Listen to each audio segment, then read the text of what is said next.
Ever finish a lesson and wonder, did any of that actually land with the students? Making space for reflection is a very simple but powerful way to strengthen your practice and actually support the whole child. So stay with me and I'll show you 3 questions that instantly turn any activity into a moment of growth. And later I'll explain a very common mistake almost everyone makes with reflection and how avoiding it will save you time and stress. I am Carmen Millán, founder of Mestralia Education, and today we are talking about purposeful reflection you can use to make every lesson more meaningful. By the end of this video, you'll know exactly how to embed reflection into your lessons without adding hours to your planning. Making space for reflection is a very easy and simple way to strengthen your practice and to also support whole child development. Many new IB teachers skip reflection because they think it's extra work or optional. My advice: even a short moment of reflection can turn any ordinary task into a moment of real growth. After a science lab or a text commentary or a listening task,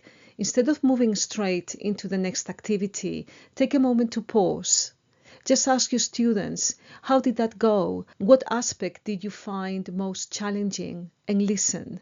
Explore with them the reasons why, and you will find both understanding and misconceptions. Doing this also has the added bonus that it will strengthen your relationship with your students because they will know that you really care. I am going to give you 3 very easy question types that you can use and adapt to help you build reflection into your lessons. The first question type is asking your students, what aspect of today's learning, of today's lesson, did you find challenging or did you find easy? A second type is exploring emotional connection with your students, so asking what aspect of today's learning made you feel proud or frustrated. And finally, a third type is asking your students, why might this learning matter in real life? Why is this relevant? Teachers sometimes ask vague questions such as, any thoughts?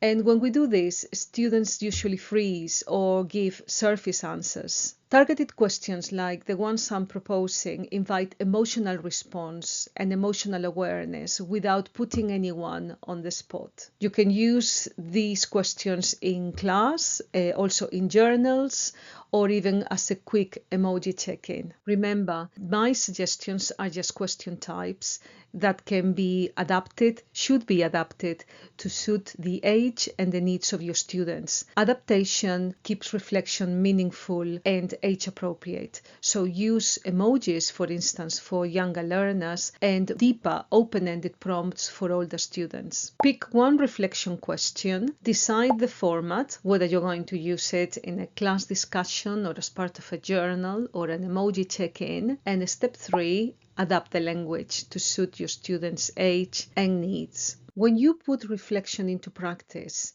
you will notice the difference quite quickly. For teachers, the main change is in that sense of uncertainty at the end of lessons. So instead of thinking, oh, I hope that worked, you will actually know.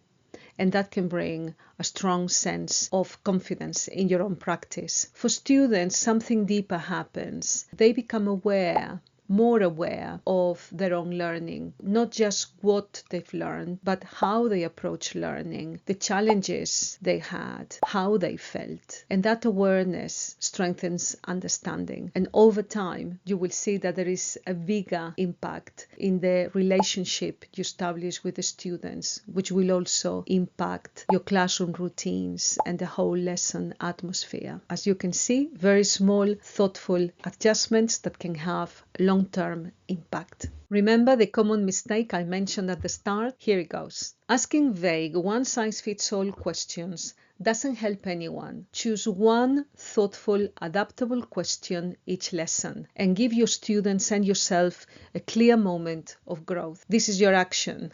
Pick one reflection question today, use it in your next lesson, and observe the difference. And please let me know in the comments how you got on. Reflection doesn't have to be complicated. It just has to happen. If you found this video useful, please like it, share it, and subscribe to my channel for more practical guidance. See you soon.